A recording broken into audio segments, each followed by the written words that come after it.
Indonesia darurat kekerasan seksual. Seruan ini patut kita gaungkan di segala bidang, tak terkecuali media massa. Pada episode sebelumnya kita sudah melihat bagaimana perjuangan Erin, seorang jurnalis perempuan yang bangkit setelah mengalami doxing dan persekusi online. Erin adalah satu dari sekian banyak korban kasus kekerasan yang terjadi di lingkungan jurnalis. Satu korban saja sudah terlalu banyak, lantas bagaimana sikap media massa kita? Pada 2023 lalu, Aliansi Jurnalis Independen mendorong agar media massa punya SOP penanganan kasus kekerasan seksual. Sebuah media massa alternatif berperspektif feminis, Konde.co, adalah satu dari sedikit media massa yang telah merancang SOP ini. Ini tentu saja adalah kabar baik untuk kita semua yang semoga saja bisa menjadi contoh untuk media massa lainnya. Beruntung hari ini saya berkesempatan ngobrol bareng Mbak Lufiana, seorang jurnalis terbaik di Indonesia versi Dewan Pers tahun 2024 sekaligus pendiri Konde.co, untuk mendengarkan cerita di balik proses pembuatan SOP penanganan kasus kekerasan seksual. Jadi langsung saja kita sambangi Mbak Lufi.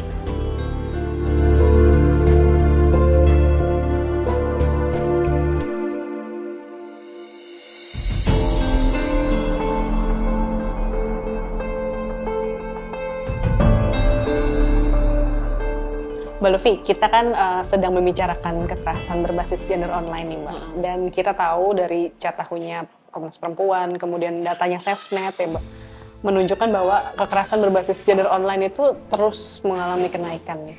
Buat Mbak Lufi sebagai pendiri Konde dan juga jurnalis perempuan nih Mbak, seperti apa sih Mbak? Mengapa kasus itu terus mengalami kenaikan? Dunia online ini kan dunia baru ya gitu. Kalau dulu kita hanya mengenal dunia lama, yang pertemuan, terus kalau aksi tuh bawa poster lah, duduk di pabrik lah, duduk di gedung DPR gitu. Nah ini kan dunia baru yang tidak terhindarkan gitu ya. Nah kalau di dunia, karena ini dunia baru, kalau di dunia nyata itu banyak banget kekerasan, di dunia maya atau di dunia online itu pasti 5 kali lebih banyak atau 3 kali lebih banyak. Kenapa? Karena pertama ini dunia baru. Yang kedua, aturannya pasti lebih sedikit atau minim gitu. Yang ketiga, kita tuh membiasakan diri untuk berinteraksi secara tiba-tiba dengan orang yang tidak dikenal dalam dunia yang baru. Pasti itu akan terjadi tabrakan gitu ya. Dunia apa ini gitu kan? Tabrakan, orang nggak saling mengenal. Terus kekerasannya pasti akan lebih banyak. Peristiwa yang terjadi pasti akan lebih mengejutkan gitu ya. Terus tantangannya akan lebih banyak karena aturannya sangat minim gitu.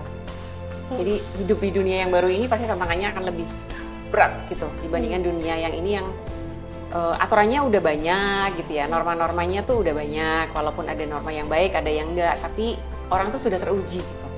Kalau ini kan nggak teruji ya, itu belum teruji, baru. Terus interaksi online ini kan kita juga baru kan ya, biasanya kita tuh offline gitu, terus ketemu, terus kita melihat ekspresi gitu. Jadi kalau itu terjadi sesuatu itu wajar gitu. Pasti akan terjadi gitu. Nah yang kedua itu sebenarnya medsos itu ya, misalnya kita bicara soal media sosial itu tuh bisa menjadi alat demokratisasi baru gitu ya. Kalau aku tuh menyebut itu alat demokrasi loh, karena kita bisa kampanye, kita bisa advokasi lewat online gitu ya gitu. Jadi banjir informasi, iya gitu, tapi kita bisa berkampanye itu bonus digital gitu loh. Bonus digital itu kita bisa berkampanye, kita bisa ketemu orang, kita bisa reuni lagi yang dulu susah banget untuk ketemu, itu bonus digital gitu. Tapi dalam bonus digital itu, Konde tuh melihat ada 3 musuh demokrasi, atau kalau kita ngelihat ada penumpang gelap demokrasi gitu. Dia itu siapa? Yang pertama adalah buzzer yang digunakan kekuasaan untuk menindas gitu ya, influencer, yang sibuk cari cuan gitu. Yang ketiga adalah netizen yang suka ngomong nggak sedap gitu. Jadi sebenarnya itu musuh penumpang gelap demokrasi ya gitu. Di luar itu kalau secara personal ya pelaku-pelaku yang kemudian menggunakan itu keempat adalah pelaku-pelaku yang menggunakan bonus digital ini untuk melakukan kekerasan gitu. Itu bisa siapa aja. Gitu sih empat penumpang gelap demokrasi ya. Kalau aturan itu kan mestinya selalu diperbarui ya gitu. Misalnya itu dalam bentuk macam-macam. Bisa undang-undang atau aturan-aturan undang-undang gitu ya. Misalnya kalau dalam aturan undang-undang tuh kayak code of conduct-nya gitu ya. Jadi kode etik itu di bawahnya ada code of conduct gitu. Itu harus selalu diperbarui gitu. Bisa dalam bentuk undang-undang direvisi kalau sudah tidak relevan atau aturan-aturan baru gitu. Kayak gitu sih. Setiap tahun kan kita selalu baru ya gitu. Tapi kalau memperbarui undang-undang tuh mungkin butuh waktu lama gitu ya. Menggodok, harus ke DPR, harus direvisi gitu-gitu. Tapi di luar itu kan ada code of conduct yang mestinya diperbarui gitu. Kayak misalnya kenapa panduan itu menjadi penting gitu, atau SOP itu menjadi penting, karena dia mestinya lebih lentur gitu, melihat kenyataan yang ada, kenyataan yang berubah gitu. Itu sih yang mesti diperbaiki. Yang bermasalah adalah misalnya undang-undangnya sudah nggak relevan gitu dengan zaman, aturannya nggak diganti gitu, terus persoalannya makin banyak gitu.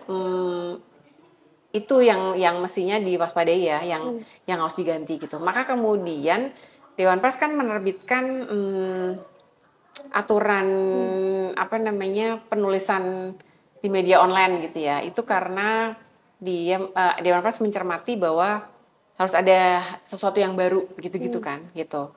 Walaupun memang harus banyak lagi ada aturan-aturan baru gitu. Misalnya aturan KBGO buat jurnalis gitu. Atau aturan soal stop kekerasan seksual aja belum ada gitu kan ya. Walaupun udah ada undang-undangnya gitu. Tapi mestinya turunan itu ada yang bisa diterapkan di media. Atau medianya bikin sendiri gitu. Bikin SOP. Nggak mesti semuanya diserahkan ke Dewan Pers atau pemerintah atau apa gitu loh. Aku tuh percaya bahwa publik ini adalah publik yang berdaulat gitu ya. Dia kritis dan dia bisa bikin sendiri gitu. Kayak gitu sih. Jadi mestinya ada aturan stop kekerasan di dunia kerja gitu kan yang kita perjuangkan gitu. Atau soal kekerasan berbasis gender online gitu. Atau SOP stop kekerasan seksual di mana ada stop kekerasan berbasis pasal-pasal tentang kekerasan berbasis gender online gitu. Itu kan harusnya dengan sendirinya ya aturan-aturan itu berubah gitu sih Dian. Jadi tidak melulu mengandalkan yang rigid dari Undang-Undang Pers gitu ya 4 tahun 99, tapi juga kita punya inisiatif sendiri untuk bikin turunan-turunannya dan itu bisa lebih lentur melihat kenyataan hari ini. Iya. Terus karena di somasi sama kelompok yang mengatasnamakan agama, karena itu dianggap melecehkan Islam kayak gitu kan, itu pernah. Terus kita bikin diskusi, kita dikasih somasi, orang-orangnya datang, terus itu mensomasi gitu. Karena dirasakan itu menjelek-jelekan agama gitu loh. Padahal kita tuh mengambil data gitu dari Komnas Perempuan terus diinfografiskan gitu bahwa terjadi kekerasan di pesantren gitu. Itu tahun 2016 waktu Konde baru pertama berdiri, mungkin sebulan 2 bulan berdiri kayak gitu. Yang kedua itu ketika kita bikin diskusi di medsos soal kekerasan seksual di salah satu kampus, itu Twitter kita dihack. Jadi hilang aja gitu. Terus kita laporin kan ke Twitter, ini kenapa? Oh hilang gitu, memang hilang gitu, dihack gitu. Terus yang ketiga itu, karena kita sering banget ya, yang ketiga itu ketika kita menulis soal Omnibus Law, Undang-Undang Cipta Kerja perspektif perempuan, itu ada salah satu perusahaan medsos itu tidak memperbolehkan kita untuk berkampanye selama tidak boleh menggunakan medsos itu selama 1 bulan. Gara-gara kita menuliskan karena dianggap tidak sesuai dengan kebijakan pemerintah. Karena pemerintah mendukung Undang-Undang Cipta Kerja kan. Sedangkan kita enggak. Itu kita sebulan pernah. Dibatasi penggunaannya dulu selama sebulan gitu. Terus yang keempat itu, misalnya kemarin kita liputan soal Kamisan, itu kayak diserang itu loh dengan dengan komentar-komentar yang Isu sepertinya kita melihat itu buzzer gitu. Isu 5 tahunan. Isu 5 tahunan gitu. Sepertinya itu buzzer dan itu banyak banget gitu. Kayak gitu kan. Terus selanjutnya itu DDoS ya. Website kita tuh kena serangan DDoS waktu kita liputan soal kekerasan seksual di Kementerian Koperasi dan UKM. Gitu. Jadi kasus kekerasan seksual di sana tuh mau ditutup gara-gara tulisan itu dibuka kembali, menterinya bikin tim dan lain-lain, terus website kita diserang oleh DDoS. Gitu. Terus yang lain itu serangannya kayak misalnya kita nulis terus di komen-komen nggak enak gitu loh, itu doxing, di komen-komen nggak enak kayak misalnya mati kau Lufiana gitu-gitu. Nah itu tuh sering banget. Terus doxing juga pernah, jadi aku menulis soal sinetron yang tidak berperspektif perempuan. Terus ada yang mungkin fans artisnya ya yang mention ini loh penulisnya nih IG-nya ini gitu. Jadi aku diserang secara personal gitu. Dulu sih stres banget Dian. Aku tuh mengalami stres banget karena gini. Aku salah apa ya gitu. Kayak gitu-gitu kan. Aku salah apa ya? Pernah pas Twitter Konde diserang itu karena aku salah satu adminnya kan. Itu aku setahun nggak pakai Twitter. Gitu. Karena aku takut ya diserang-serang gitu loh. Terus kayak aku salah apa? Kayak dulu kan nggak kayak sekarang ya 2020 kan nggak sebagus sekarang. Jadi kayak misalnya mungkin kita salah ngomong, kita merasa kayak gitu kan. Pernah nggak pakai Twitter selama setahun. Terus habis itu lama-lama karena aku merasa bahwa kan kita nggak kenal orangnya juga. Ngapain mesti dipikirin gitu. Tapi itu butuh waktu gitu. Kalau sekarang sih udah ini banget ya. Tapi teman-teman gue ngalami loh. Kalau ada kasus yang misalnya dianggap kontroversial gitu ya, misalnya minoritas agama, soal LGBT, soal perempuan yang bisa memilih hidupnya sendiri, soal feminisme, itu kita kan dianggap SJW, gitu kan, terus dianggap nggak jelas, feminis nggak jelas. Itu bahkan beberapa teman Konde itu nggak buka komen, nggak berani, karena kesehatan mental gitu loh. Kalau aku karena aku udah sering ngalamin ya, dari Konde berdiri sampai sekarang itu aku buka semua, aku baca, itu buatku itu biasa aja. Ya udah kalau misalnya kita salah minta maaf gitu kan, tapi kalau kita nggak salah dijawab aja, kayak gitu. Pasal pertama itu nggak boleh nyalahin gitu loh, nggak boleh menyalahkan gitu, bahwa ini bagian dari tanggung jawab kita bersama gitu. Itu kita bahas dengan serius di mana, di rapat redaksi gitu. Oke, komen-komennya kayak apa sih kita baca? Oh ya, karena kita kurang ini, itu aja udah. Tapi yang penting ada pelajaran dari sana gitu. Atau, ini karena LGBT aja kan, diserang terus gitu. Tapi bahwa aku selalu bilang kalau salah minta maaf aja gitu. Tapi nggak yang, saya tiba-tiba ada yang salah terus di PHK, ada yang salah, nggak ada. Gitu. Karena ini dunia baru. Kayaknya dunia baru, dunia yang kita lihat, kita pelajari gitu. Terus kalaupun salah ya kita perbaiki aja. Oke, nanti lain kali nggak boleh kayak gini. Jadi aturannya apa nih gitu-gitu. Gitu-gitu sih. Yang itu yang pertama. Yang kedua, ya dari berbagai hal yang kita alami, ya kita cukup tahu sih bahwa ya nggak apa-apa kalau nggak dijawab komennya gitu. Cukup dijawab yang komen 1, 2, 3, 4, 5 gitu tuh udah cukup gitu. Kayak gitu sih dia. Waktu itu kan yang membuat SFP sindikasi kan aku ya. Tahun 2000 berapa sih itu dia? 2021. Iya. Nah, 2021. Habis itu Aji bikin kan. Nah, Aji yang bikin juga aku gitu. Kan itu tim salah satu yang ini aku gitu. Nah, di saat itu aku berpikir gitu. Ngapain sih kita advokasi sampai jauh gitu kan. Ada yang pertemuan internasional gitu kan. Terus nasional maunya kayak gini gitu-gitu, terus kenapa nggak kita terapkan aja di media kita sendiri gitu loh. Itu kan sindikasi Aji bikin oke, keren banget gitu, tapi kalau aku sendiri nggak bikin itu tuh aneh banget gitu loh, kayak gitu kan. Terus ngapain sih kita gitu. Nah mulai saat itu Konde tuh bikin gitu SOP soal kekerasan seksual. Kenapa aku bikin organisasiku tapi media tempat aku kerja malah belum gitu kan malu gitu loh. Nah terus bikin sesudah itu setelah sindikasi, aji, karena itu agak berat kan bikinnya, habis itu Konde tuh bikin gitu. Nggak cuma itu aja, tapi misalnya kita support advokasi untuk konvensi ILO 190, stop kekerasan dan pelecehan dunia kerja, itu masuk di aturan Konde. Terus sindikasi bikin aturan soal kesehatan mental, itu masuk tuh di Konde gitu. Misalnya untuk meminimalisir kesehatan mental gitu, kita tuh ngantor seminggu sekali gitu. Maksudnya seminggu sekali 4 hari di rumah gitu. Kita mobile aja di mana aja bisa gitu. Itu karena Jakarta ini kan kayak gini ya, crowded banget, 8 jam kerja, belum 3 jam macet gitu. Itu untuk meminimalisir kesehatan mental karena kita tahu bahwa itu penting ya gitu. Jadi pembaruan gitu kali ya, kayak gitu sih. Jadi kalau kita sulit mengesahkan itu dalam bentuk undang-undangnya, konvensi ILO 190 susah banget gitu. Ya udah kita turunin aja, di kantor ini bisa mengadopsi apa dari situ. Paling enggak kita nggak gagal-gagal banget gitu loh. Ya, setidaknya di rumah sendiri. Iya betul. Mewujudkan itu ya. Kayak gitu sih dia. Itu ada di SOP sih. Ada di SOP semua. Jadi aturannya kayak apa, terus sanksi 1, 2, 3 itu kayak apa, itu ada di semua gitu.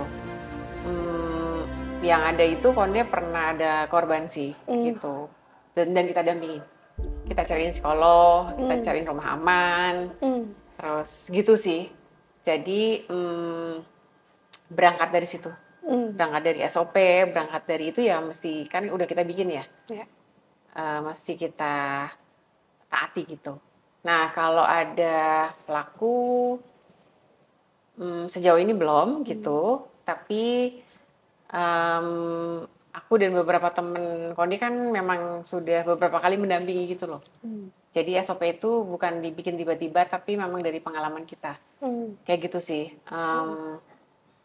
Harus ada prosedur yang kita ini ya, nggak serta-merta di PHK karena apa, tapi kita cari tahu dulu lah, ini gitu sih Dian, harus dilakukan. Karena kan banyak ya, cukup banyak media yang ketemu gitu Mbak, jurnalis yang melakukan KS, tiba-tiba langsung dipecat begitu aja. Termasuk di kantorku dulu seperti itu. Tapi kan dipecat tanpa diajak ngobrol dulu ya Mbak. Karena kalau dipecat dan temanku ini yang jurnalis perempuannya itu tetap di kantor itu, maksudnya potensi balas dendam dari si pelaku ini karena dia ngerasa dipecat gara-gara temanku gitu, ngadu, kan itu besar sekali ya Mbak. Dan itu tidak dipikirkan gitu sama kantor. Jadi memang baiknya kalau dalam keadaan gitu nggak serta-merta dipecat ya Mbak, tapi dikulik terlebih dahulu baik dari sisi pelaku maupun korban itu sendiri. Jadi gini, ketika masuk Konde kan itu udah tanda tangan gitu, tanda tangan bahwa kita punya SOP gitu-gitu kan. Nah aturannya itu kan jelas ya, misalnya sweet itu kan sanksi, bukan langsung di PHK, kecuali perkosaan ya, gitu. Kecuali perkosaan, kekerasan seksual, ya itu langsung di PHK, karena itu ada aturannya gitu.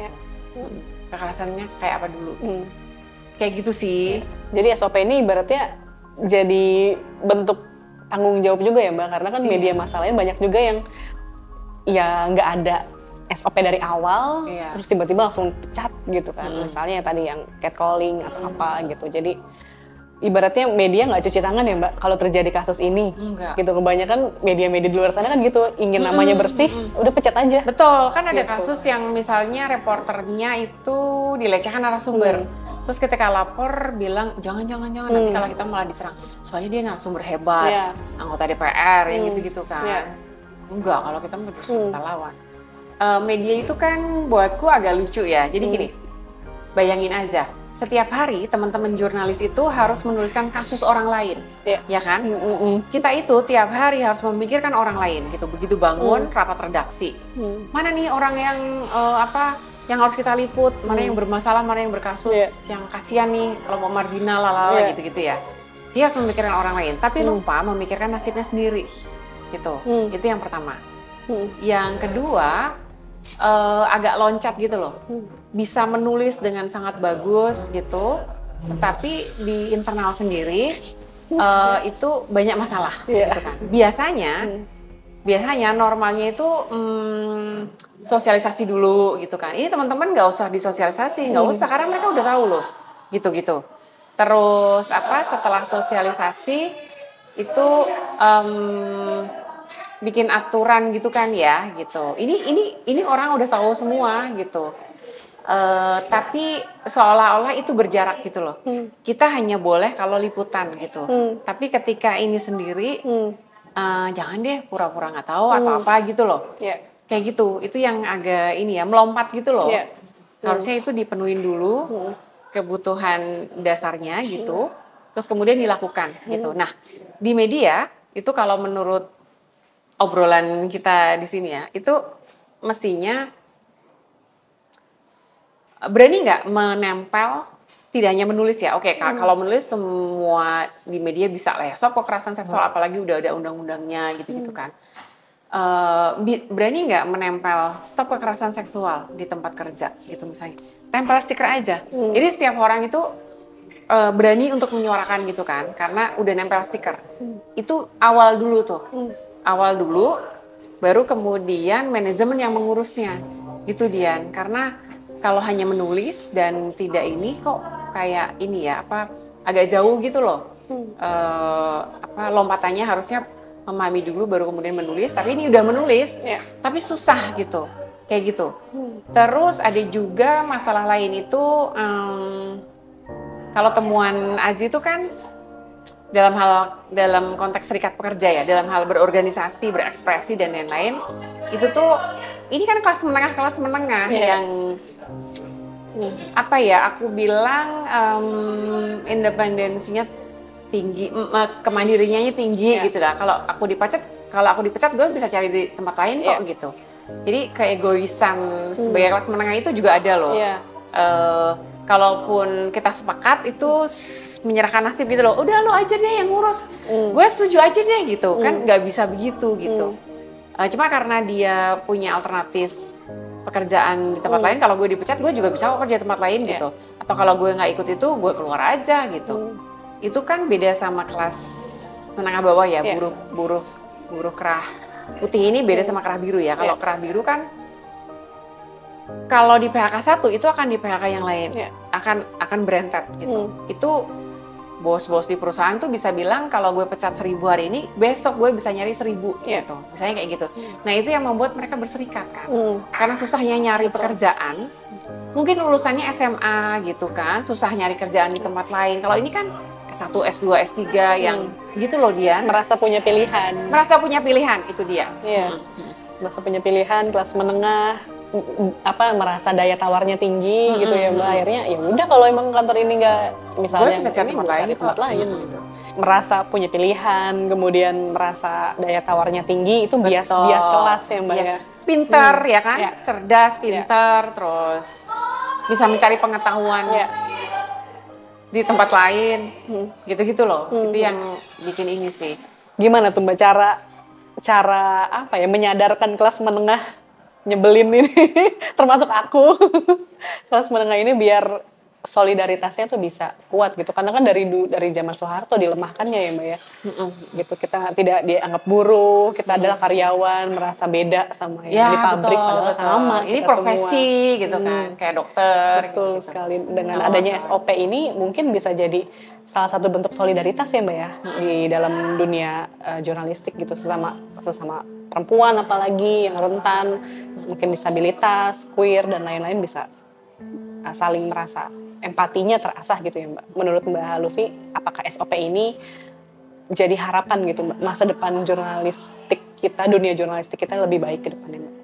Gini, kalau dalam konteks media itu aku udah sampai pada kesimpulan tuh. Apa yang harus kita lakukan pertama? Yang harus kita lakukan pertama adalah membuat kebijakan yang ditakuti oleh media. Siapa itu? Dewan Pers, gitu kan? Jadi kita sekarang sedang bersama-sama bersama Aji gitu ya, membuat panduan stop kekerasan seksual di media.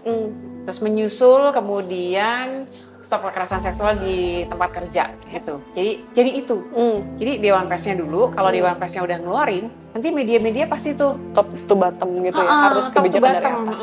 Karena kan berbagai cara udah kita coba ya, misalnya sosialisasi, kampanye, itu susah gitu. Karena daya tekannya kan kurang ya. itu mah himbauan gitu. Tapi kalau misalnya wajib dan itu diawasi, ya udah gitu. Mau nggak mau itu dia. Jadi SOP itu salah satu turunan kan. Kalau misalnya panduannya udah jadi, teman-teman itu bisa bikin SOP dan lain-lain gitu. Kayak gitu sih. Tapi bahwa harus ada aturan yang itu semua. Kalau di AJI kan itu mewajibkan AJI kota kan. Maksudnya aku Majelis Etik AJI gitulah ya. Itu mewajibkan AJI kota untuk mengadopsi itu. Gitu. Itu kan salah satunya ya. Tapi memang berbasis anggota ya. Misalnya anggota AJI gitu. Kayak gitu sih. Atau itu satu hal. Yang kedua itu SOP-nya Konde itu jadi contoh gitu loh dia. Beberapa media. Jadi kita beberapa kali tuh dipinjem SOP-nya kayak apa sih kita mau bikin gitu. Jadi ya kita pinjemin aja, terus aku bilang kalau kamu butuh fasilitas untuk kita memfasilitasi, akan kita bantu gitu. Jadi semakin banyak orang berteriak stop kekerasan seksual, itu orang akan tahu. Jadi turunannya kayak apa sih gitu. Terus butuh SOP kan, makanya kita kemudian juga menyebarkan itu gitu. Kayak gitu sih, ya bukan hal yang ideal ya, kan orang suka gini, Konde cuma 14 orang ya bisa lah gitu, misalnya kayak gitu. Kan beda sama yang 1000 gitu ya, yang kepalanya banyak banget, atau 500 orang yang bekerja di sana gitu. Tapi bahwa media alternatif kan harus berpikir alternatif ya, harus berpikir agak beda gitu kan. Dan sejauh ini sih itu bisa jadi contoh gitu loh. SOP itu dipinjam, terus ada kantor lain juga yang meminjam SOP yang bukan media, tapi pekerja kreatif gitu dia. Kayak gitu sih.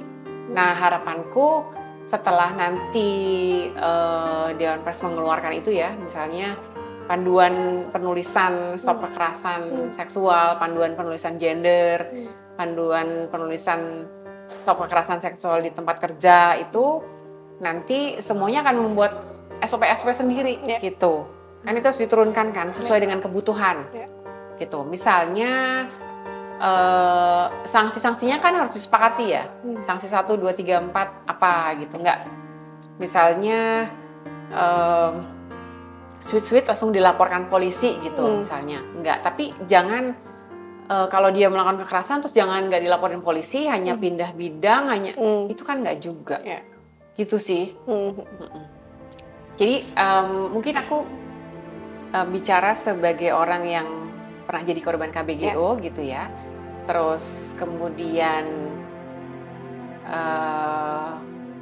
berusaha mewujudkan itu dalam kebijakan di kantor kecil Mungil Konde gitu ya. Terus kalau kantornya kecil gitu kayak Konde itu bukan sesuatu yang sulit sebenarnya gitu, karena boardnya mendukung gitu kan, terus staffnya mendukung gitu. Tapi lebih penting lagi adalah orang baru, teman-teman yang baru masuk itu tahu gitu bahwa bisa ya kantor kayak gini tuh bisa gitu. Terus atau orang bisa meminjam SOP Konde itu menunjukkan bahwa dunia ini sebenarnya nggak utopis loh gitu. Bukan dunia yang impian dan hanya bisa cita-cita gitu, enggak gitu. Dunia ini bisa kita wujudkan gitu, tetapi dengan support dan dukungan bareng gitu. Kan nggak mungkin ya kalau aku nggak disupport oleh staff gitu, atau staffnya nggak meminta, staffnya meminta tapi aku nggak peduli, itu kan bisa juga gitu. Atau bisa aja teman-teman baru ini merasa aku nggak cocok nih di kantor ini karena aneh gitu, ya kan? Itu bisa sangat terjadi walaupun itu jumlahnya kecil ya gitu. Gitu. Tapi ini mungkin apa ya? Ya itu aku mau ngasih tahu bahwa ini bukan dunia utopis yang kamu cita-citakan dulu 10 tahun lalu, terus 10 tahun kemudian cita-citamu nggak tercapai gitu. Terus kamu akan bercita-cita lagi 10 tahun lagi, jadi 20 tahun lagi tuh nggak mungkin cita-citamu tercapai gitu. Itu bisa kamu wujudkan gitu, tapi bisa support bareng-bareng. Atau bisa dengan kolaborasi lah, bisa. Kan aku juga belajar dari sindikasi ya, belajar dari AJI untuk membuat SOP gitu. Jadi itu nggak turun jatuh dari langit terus tiba-tiba aku bisa, enggak gitu. Kayak gitu sih Dian.